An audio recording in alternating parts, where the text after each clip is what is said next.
up on the eastern seaboard. So a lot of people in Clinton, Alabama, and other parts of Alabama without power this afternoon after a couple of tornadoes went through late last night and early this morning. So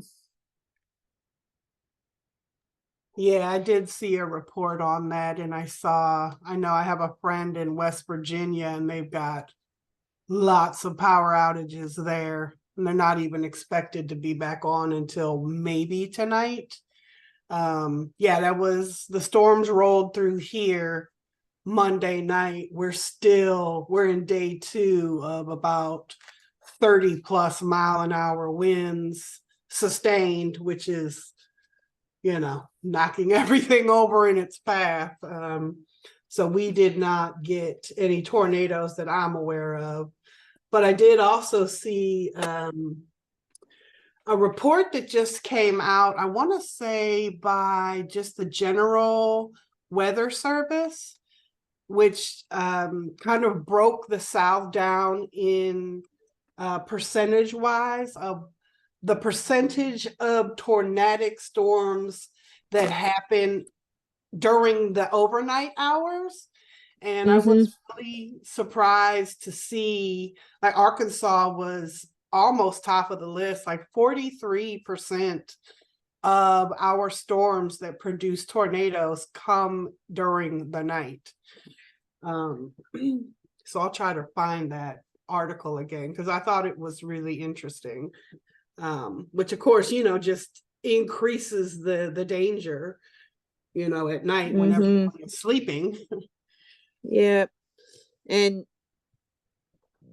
that's why the main meteorologist that we listen to always says to have more than one way of getting those weather warnings. The baseline being the NOAA weather radio. So Right.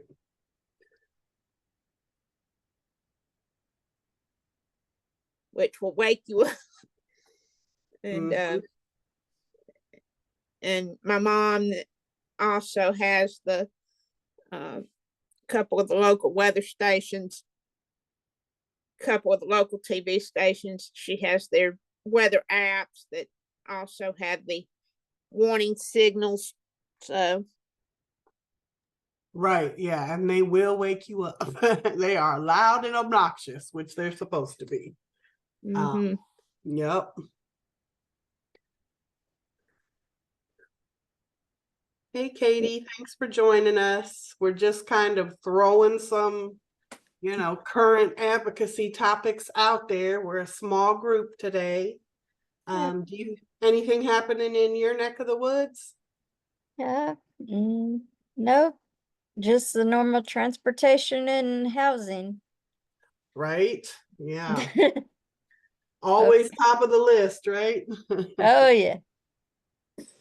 Oh yeah. Yeah, of we're course, North Alabama. The other thing we've had here in Alabama the last couple of weeks is late the week before, Governor Ivey signed Senate Bill 1, which puts a lot of new rules in place in terms of absentee ballots and basically makes it specifically harder for those with disabilities to ask for help filling out the absentee ballot application, as well as the back of the ballot envelope, the affidavit.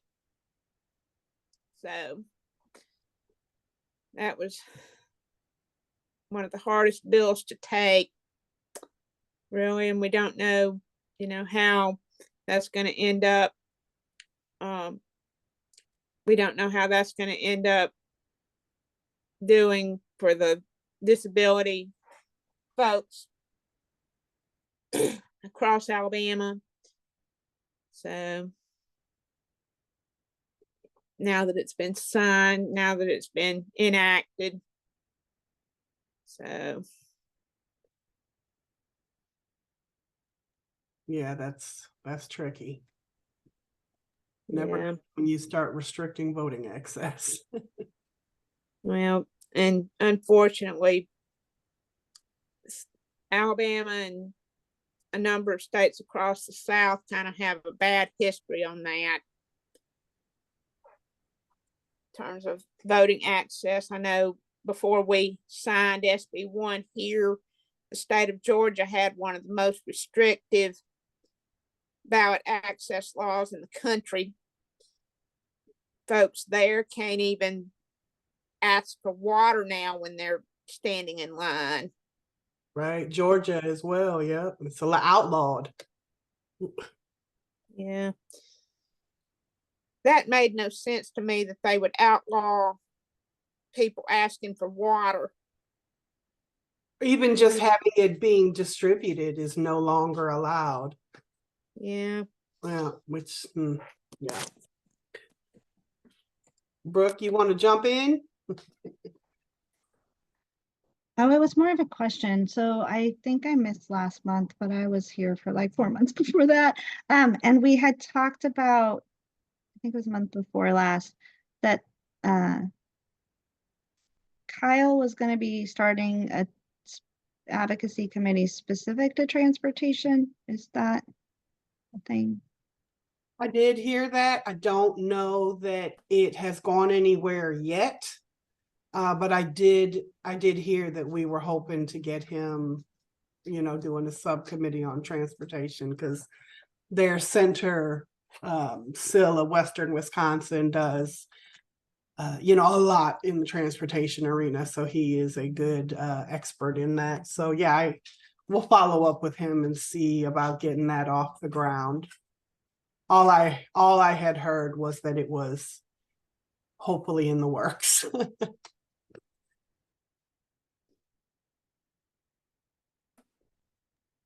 That was just my question. Okay, anybody else got any other brewing advocacy issues out there?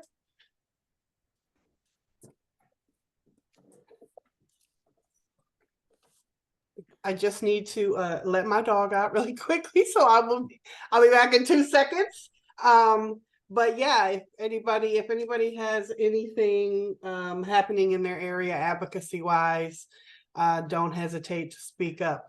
Any of the 4 of us.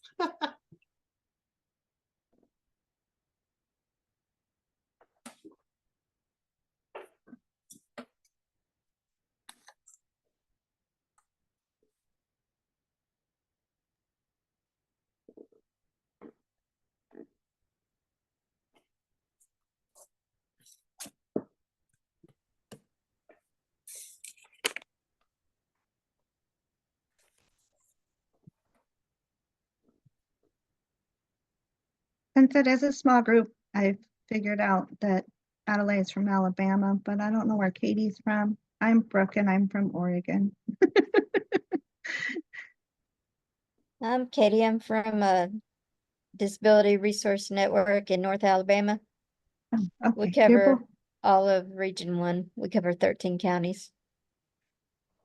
So we're roll and roll. You can be in one county and 10 minutes later be in the next county.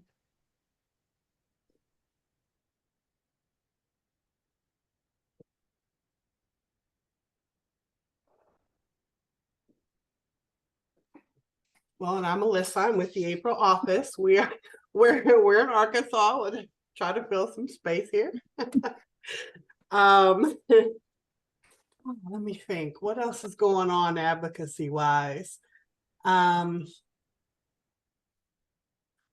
know that CMS is big doing their their site visits in certain states. They're coming in to check on the waiver renewals. We just had Michigan this morning, and let me pull up my list because there's a whole new a whole new list for the upcoming states. And you don't always get the CMS's ear. So when they ask for public comment, I feel like we should really be at that table. Just a process question, I guess, Alyssa, how is that information being shared with the states?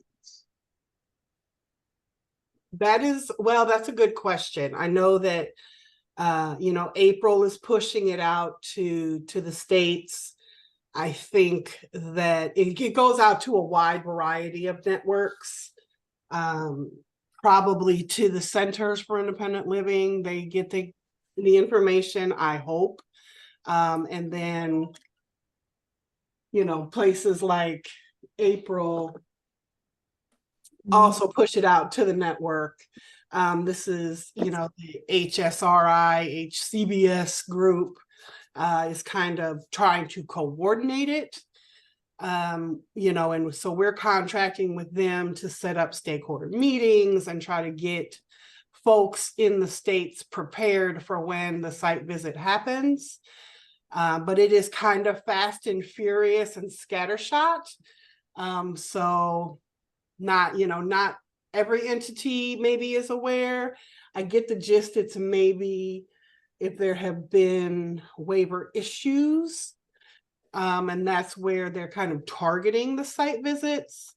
But yeah, give me 1 sec so I can at least pull up the most updated list that just came out, and it was fairly extensive. I'm imagining that the area agencies on aging across the country probably got this as well, because a lot of them handle the waivers. Yeah.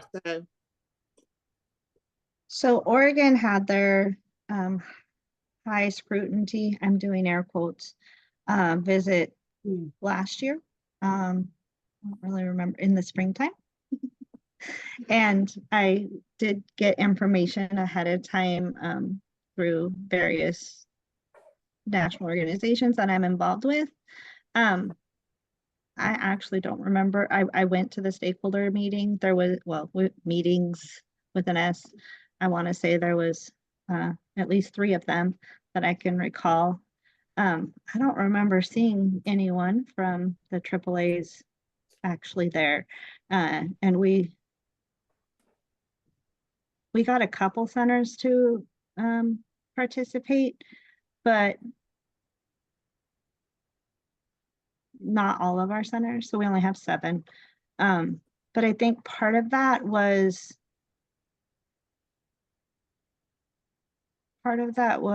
how it was communicated. So the first email that I got said ACL site visit. Well, that got my attention. Right. I was like, what, where, when, how? Oh my gosh. But then as like it was hard to get more information to know what it was they were looking for in the beginning. Like you had to go to like at least 2 meetings before you even knew what they were talking about. Right. So I'm just wondering if there could be more effective communication, like rather than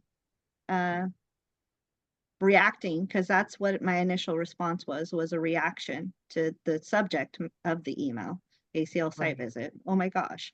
I don't know, to just provide, I guess, greater education to those who should be participating. That makes sense. Yeah, it has been tricky. It just comes out fast and furious, and then we're trying to, set up meetings. You're reactive instead of proactive. Right. And I think, probably given, what we know about CMS, that's probably, part of the plan is, maybe make it difficult. Maybe part of the project could be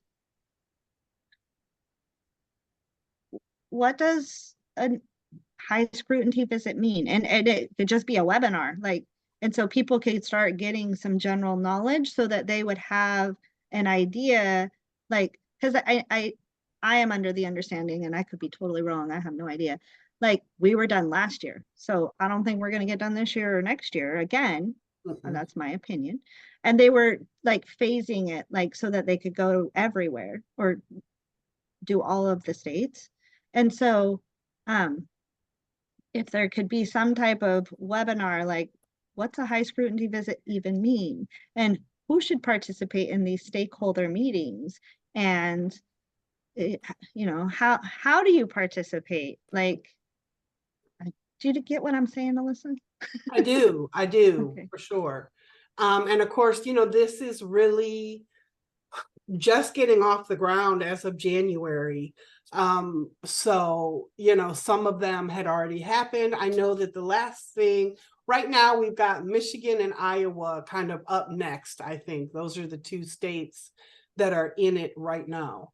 And then I know that one of the last things they did was ask us, April, you know, to reach out to our networks. And so, Brooke, if you know of anyone or you yourself commented during the comment period, their HSRI is wanting to capture that because there's no vehicle where CMS puts the information out.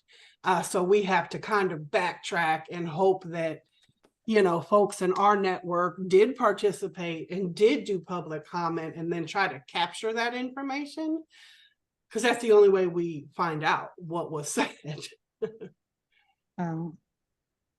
So if you know of anybody, or if you yourself did, if you know, if you would shoot that information to me so that I can, you know, I let. can go back and see what I can find. It was about a year ago. Because I mean, I think part of the confusion comes from this process started more than 2 years ago.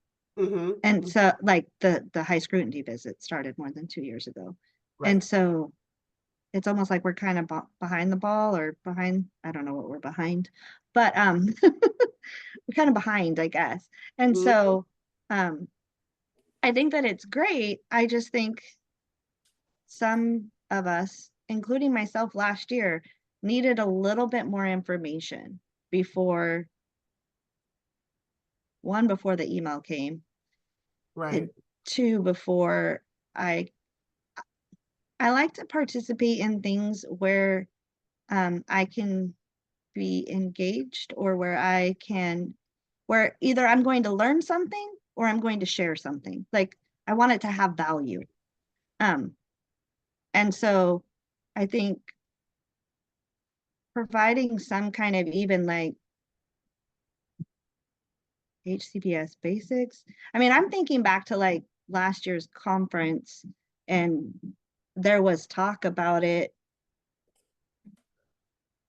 And I brought this up a few months ago, like, how do we provide public comment?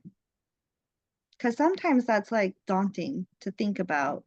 And you want it to be thoughtful, informative. and you want to plan on it. Yeah, you need to get your plan together on what's. And so it was like, can we provide, or can April provide, you know, like public comment 101, or like, how do you find like currently the ILS PPR is out for public comment.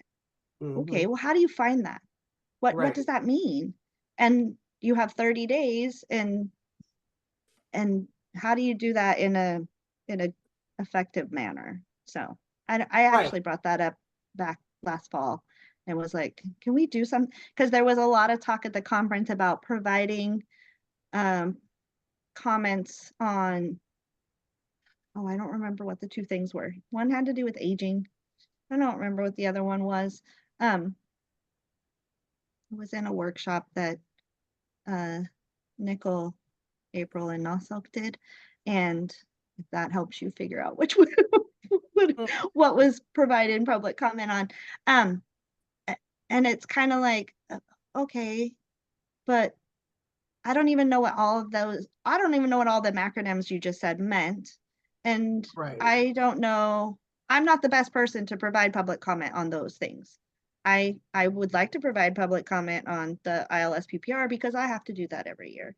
I would like to provide comment on the state plan for independent living because I have to do that every 3 years.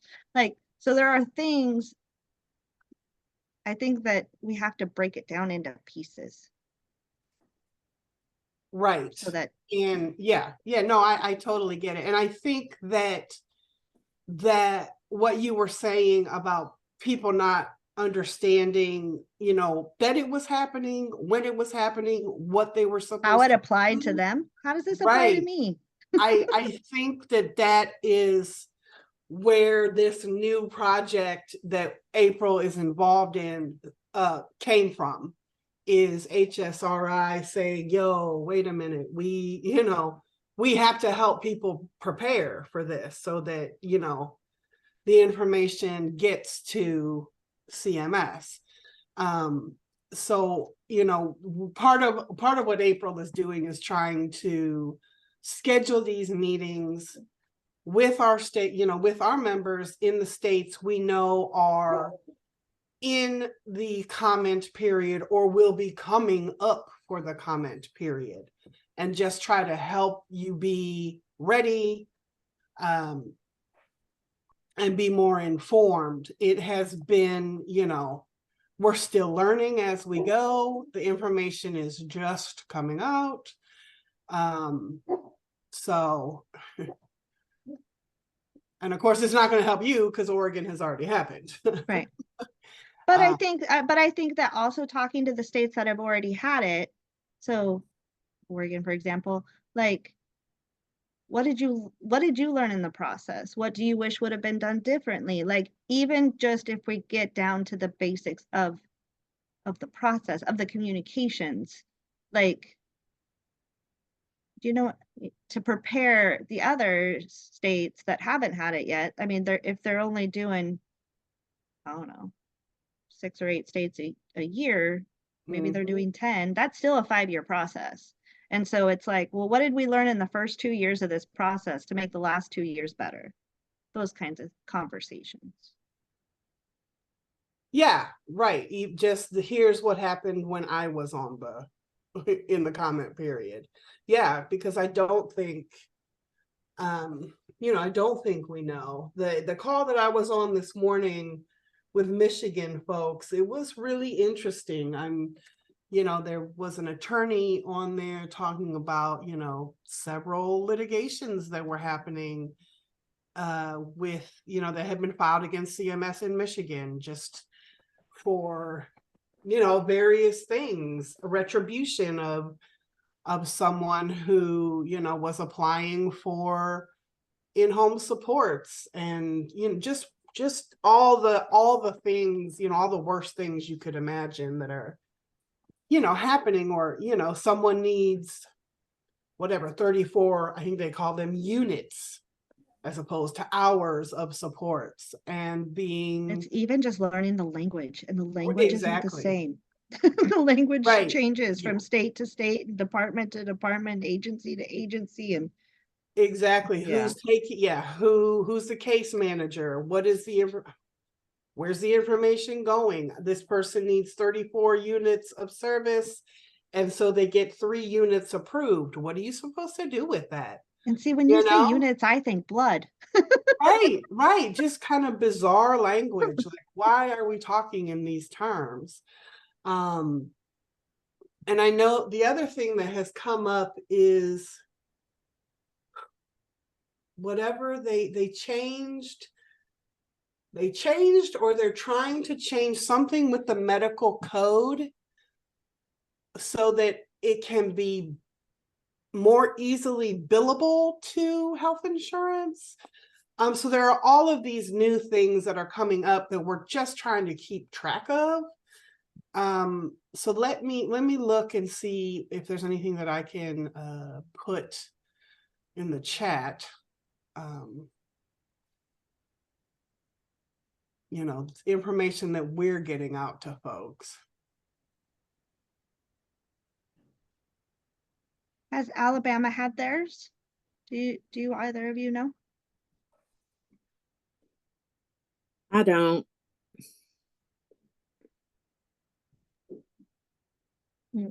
I don't know.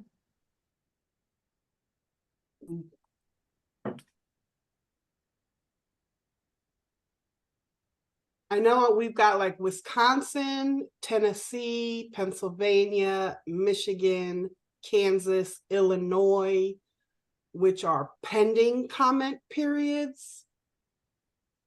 Public comments that have been recorded and so are what now closed. Washington, New York, and Texas. And that's the other thing. It doesn't even appear, it's not the whole state. It's Wisconsin family care waiver, Tennessee self-determination waiver. So it's specific waivers that I believe have had some kind of finding or some kind of ding against. I kind of, that seems like the gist of it. And so I apologize for for not having, all the accurate information. This just started in January, so we're really kind of a little bit behind the 8 ball, catching up and getting the information out there. And there's a lot happening. Well, and I think that that's the other part that's confusing is, so I believe what you read is one waiver, right? Like whatever you said, I don't remember if it was Wisconsin. I think it was Wisconsin, something family, something waiver. So do they Right. have, if that's the only waiver, then they're probably done. But if you have a state that has 3 waivers, then are they doing them all together? Are they doing them individually? Like, are they only going to Wisconsin and looking at that one waiver, even though they have 4 others? So I guess that, like, I'm just putting all my thoughts out there. With the Alabama waivers, I know, as peer advocate is we look at the criteria for each one and it depends on which criteria they meet and then we refer them.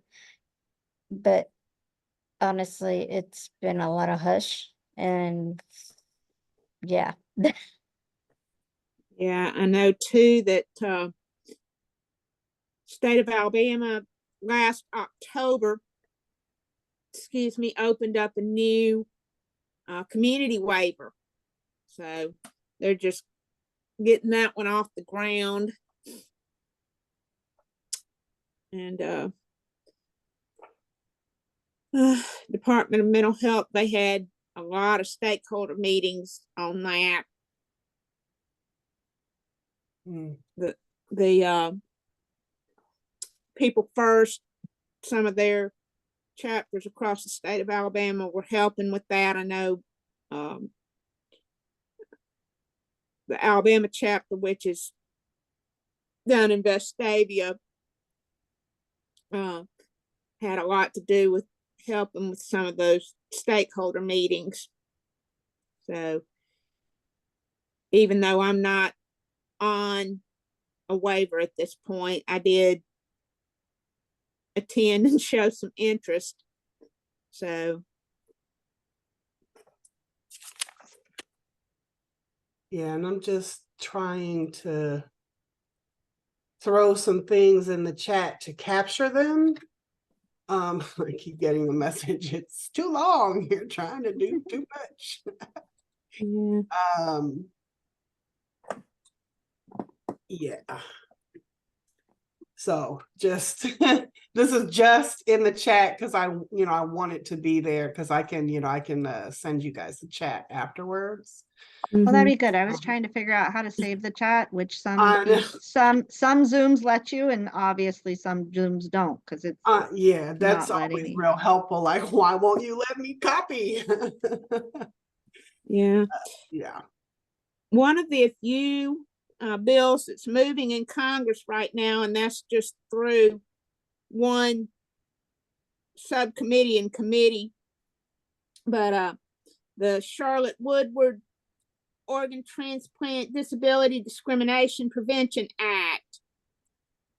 In the House, U.S. House, it's House Bill 2706. And in the U.S. Senate, it is Senate Bill 1183. And in the Senate, it was sponsored and introduced by Marco Rubio of Florida last year. And over in the House, Representative Kat Kammick was the primary sponsor. So she had 21 co-sponsors. It went to Energy and Commerce Committee, and then they sent it to the their subcommittee on health, and it just came out within the last of the subcommittee on health late last week, or not last week, but the week before. So that bill at least is moving. And a lot of that has to do with the fact that Charlotte Woodward, who is the education person for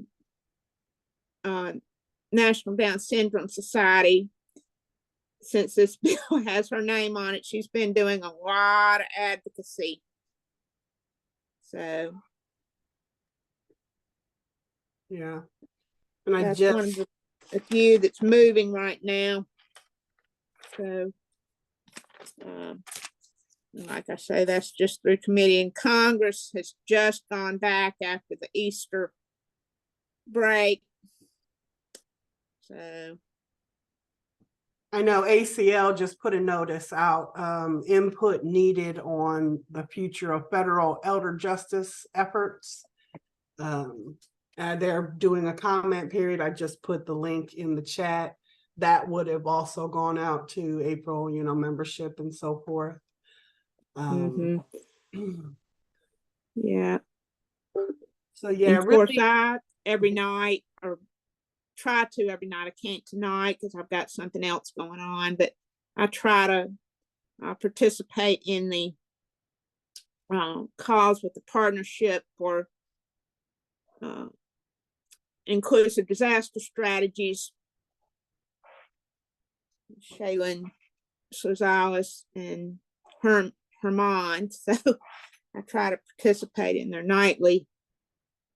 I can't participate in their Tuesday morning calls because I'm at school. So unless you, which we just went back after our break, our spring/Easter break. So, but yeah, and I haven't been on those calls in several months.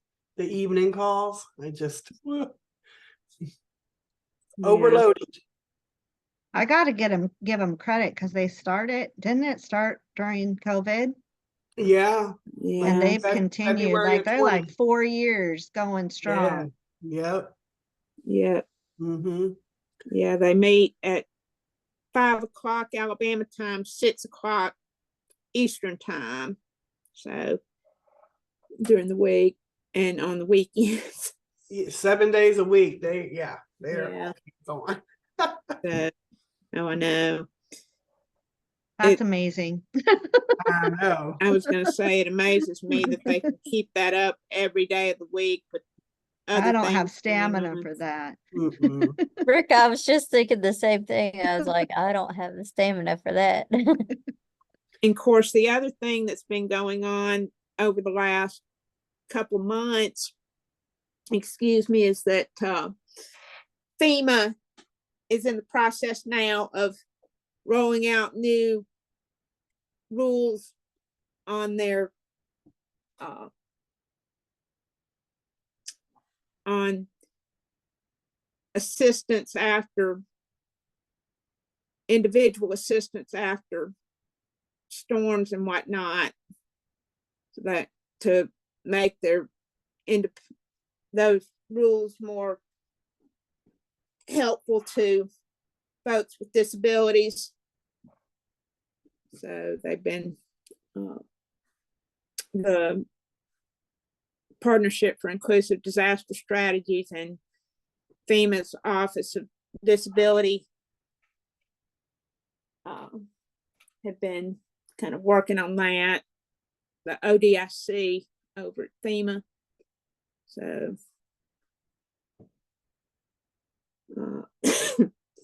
There was and a webinar last week about understanding the role of independent living before, during, and after a disaster. That was a combined efforts between ACL and the Partnership on Inclusive, I can never disaster remember their whole strategies. name. There you go. And a few other people in the IO world. I don't know if anybody attended that. I did not, but I have heard that they want to start doing some quarterly trainings. And I think that, again, we live in a world that is so reactive instead of proactive. And so, like when it comes to emergency preparedness, it says preparedness. So we should prepare, Yeah. not just react. So that might be something to keep an eye out for.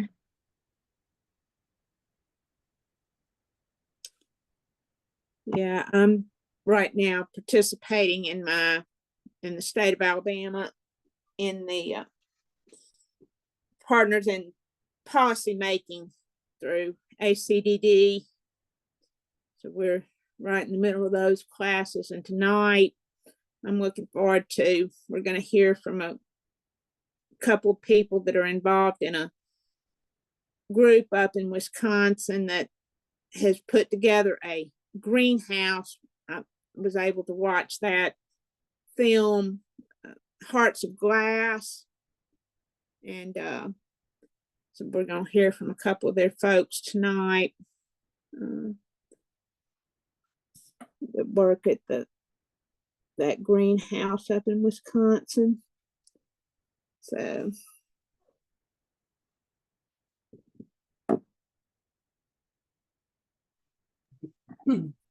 we'll finish that. We'll finish up and graduate in late July from that, and then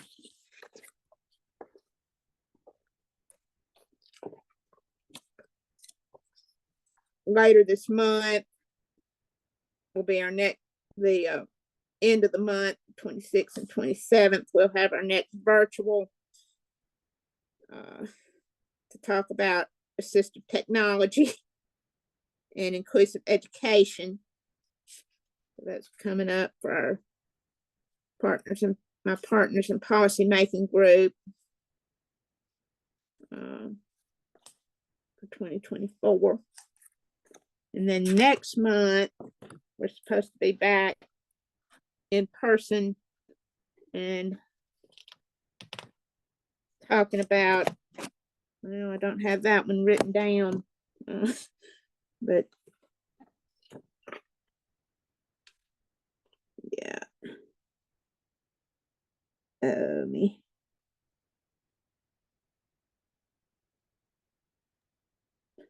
Next month is the in May is the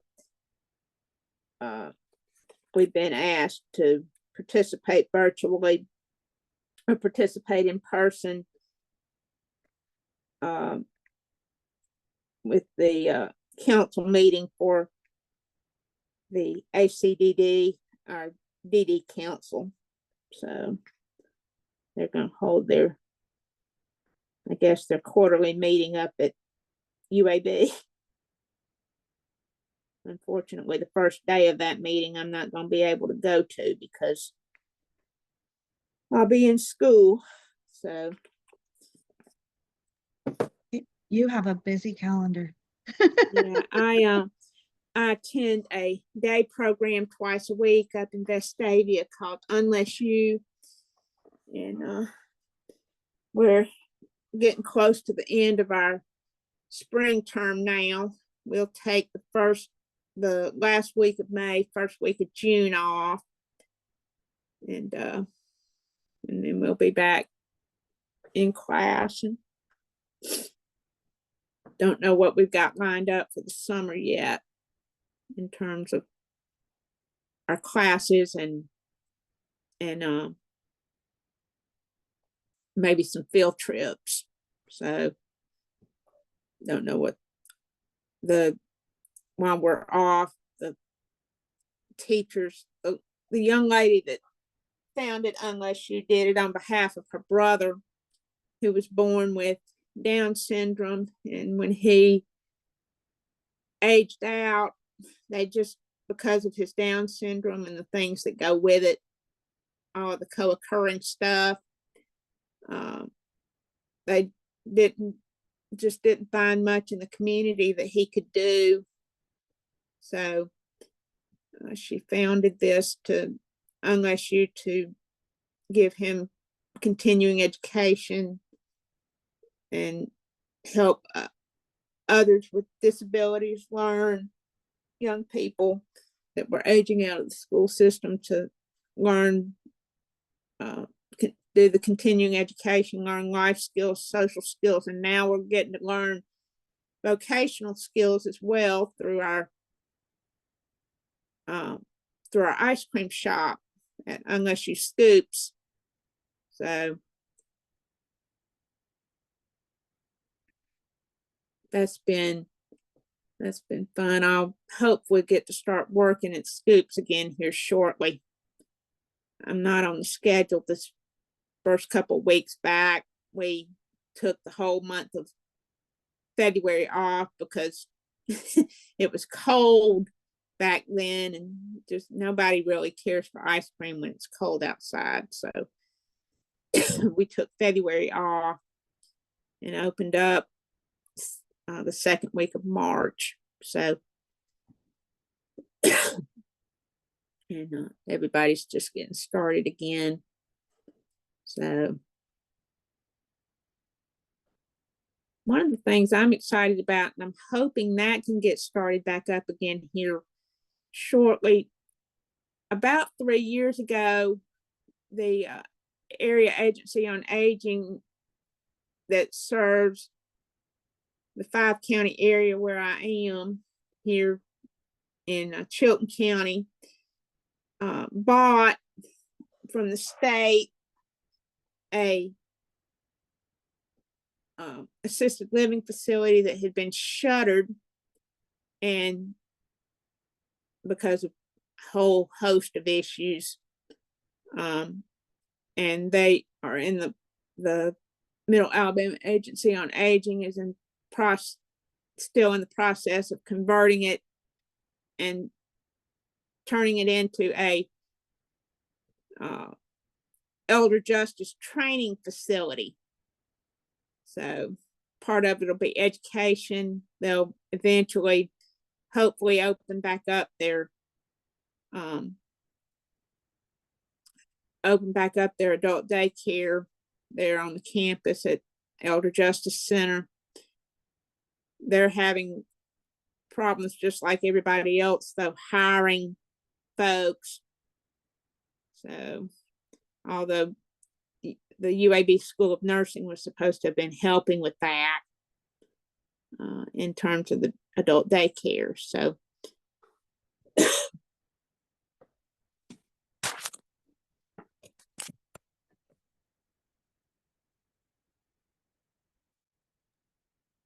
Well, thank you for that information, Adelaide. mhm. And, I will make sure to send out the chat because it has so much information in it. I'll email the three of us on this call right now so that we have it. And, just if you're in a state that's coming up for waiver comment, you'll be getting an email from April, just trying to bring you to the table and get you prepared. I don't think anybody, Alabama and Oregon are not slated up. But yeah. And I'm involved in a couple of different programs through the Middle Alabama Area Agency on Aging, one of which I participated in this morning. On Wednesdays, my mom and I, deliver homebound meals through the Career Senior Center Meals on Wheels program, which is run by Middle Alabama Area Agency on Aging. They oversee that and make sure that everything is run correctly. Making sure all the paperwork is done before it goes to the senior centers to be handled, and make sure that the homebound meals are sent out. So, and then I also am a ombudsman pen pal volunteer with the ombudsman program. So at Middle Alabama. So So Alyssa, I just found something that is more specific to Oregon that has to do with HCBS. And so there's the federal rules, and then each state has rules. And so, because I was like, I saw something about an HCBS something coming up here, and I knew it wasn't the high scrutiny visit because we did that last year. But so we just got waiver approval, I don't know, in the last, I have a really hard concept with time for the last 4 years. So recently, which could be any time in the last 6 months, we did get an approval. CMS did approve a new waiver for the state of Oregon. And so they were holding a rule advisory committee. And so it was talking about, they were specifically looking at the Oregon proposed amendments to the following Oregon administrative rules. I'm not going to read the numbers, just going to read you the titles. So adult foster homes for older adults or adults with physical disabilities. So proposed definitions and licensure, adult foster homes and for older adults and adults with physical disabilities, standards of operation, and residential care and assisted living facilities.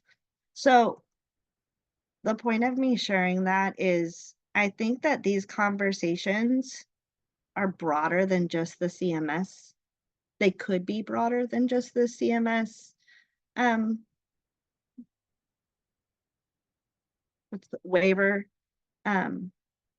processes? So like, because in reading, I didn't read all of the stuff you put in the chat, but in reading some of the stuff that you put in the chat, like a state has to put this out for so many days. It has to allow for public comment for so many days. I think that any changes to the waiver, they have to do something very similar, not just the expiration. And so when a new, I'm doing air quotes, new waiver is starting in a state, like the processes that go into the creation of the rules starts from like kind of the ground up. I mean, obviously they're going to have proposed rules at these meetings, but I think that providing like a general HCBS waiver training would be useful. Yeah, and I agree. And I think that that is what we're trying to do. Part of the dance is we don't know what states are coming up until they are required to let people know that 90 days starts. So then we're kind of scrambling, trying to get it out to the network and get Yeah, so maybe instead of I mean, I think that when it applies to a specific state, the targeted approach should definitely be implemented, like the states you put in the chat, and knowing that Michigan and Iowa are next, and I think Georgia and South Dakota were on the list. I don't really remember. Like targeting those when you know it's their time is great, but doing some like proactive work, like we don't know when you're coming up, but the chances of you coming up at some point, you're gonna come up at some point. So like providing preemptive more of a 101 training. general, Yeah. yeah, more of a general to any member in any state, so that it's not, so that you you could increase people's knowledge, and they might be better prepared whenever the 90-day ticker starts, instead of, oh, I wish I would have known about this. Now I only have, that's Right. just kind of what I'm saying. Yeah, no, I think that makes perfect sense, Brooke, and I appreciate that. And yeah, I think that we should do that just in general, even if it's a series, and just Yeah. To capture, just general April, like this advocacy meeting, learn what to look for, what to say, how to prepare. Yeah, I like that idea. Good suggestion. And it might be even a topic for the April conference in October, because I know that there will be, CMS is gearing up, for the next round that's going to start at the end of the year going into next year. So that would be maybe even a general session topic, because we'll have there was a breakout in 2023 at Silk Congress, and ACL helped with, it was more of a discussion, but ACL was there for the discussion, and I found it very valuable and learned a lot. It was right before my CMS visit though, so it was kind of too late. It was like I learned a lot. I'm like, well, I wish I would have known that, 3 months ago when I got this email, but I didn't know it then. So yeah, I think that I don't think it should necessarily ever be a one and done. Like, right. If they're going to continue the visits, then we need to continue the training.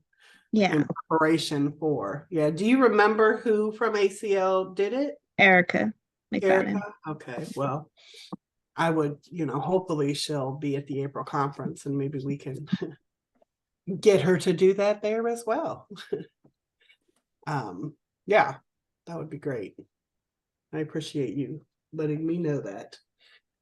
Because we do, part of the big thing is, if they're offering you a seat at the table, which they don't always do, then we should, damn sure be at that table, grab that seat while it's being offered, because it's not a given, and it's.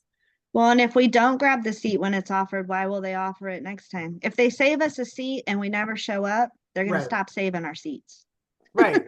Exactly. Yeah. Yep. And I know that this is Adley again. I know that, and I can't do that this year because I'm in the middle of my PIPA classes, but my partners in policy making. But I know here this next week, the ARC is having their disability policy seminar. So 6th, 7th, and 8th. The 8th, 9th, and 10th, actually. So they're in Alabama, or the national? The national one, where they team up with several other disability organizations, including AAIDD and the Autism Society, and a couple of others up in Washington, D.C. So, and they spend one day of that conference allowing everybody to go and meet with their federal legislators to talk about various disability issues. And I know, one of the things that is being talked about a lot right now, of course, nothing much is moving in Congress right now because we're so close to election year, but the whole HCBS getting funding for home and community-based services. So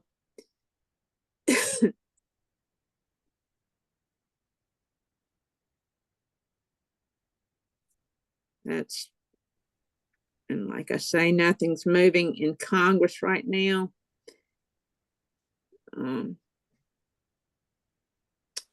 So I'm sorry to interrupt. This is the interpreter speaking. I do need to leave on time, just to let you know. Yep, I was just coming on. Sorry about that. to Okay. wrap it up. No, you're fine. I appreciate you being here. Mhm. Yeah, we are at time, and so we're gonna let the interpreter go, and I will get the chat out to you guys as soon as the call is over. And I'll try to work on that, Brooke, fixing I couldn't figure out how to fix the registration that's already been created, so I don't want to have to, I just wanted cancel to let you know. Yeah, no, I appreciate that. I haven't registered for anything. I like to go through and get them all on my calendar. So I Right. did. You got like 5 from me today. Yeah. All right. All right. Thank you. Yeah, thank you all for showing up, and I'll see you next month.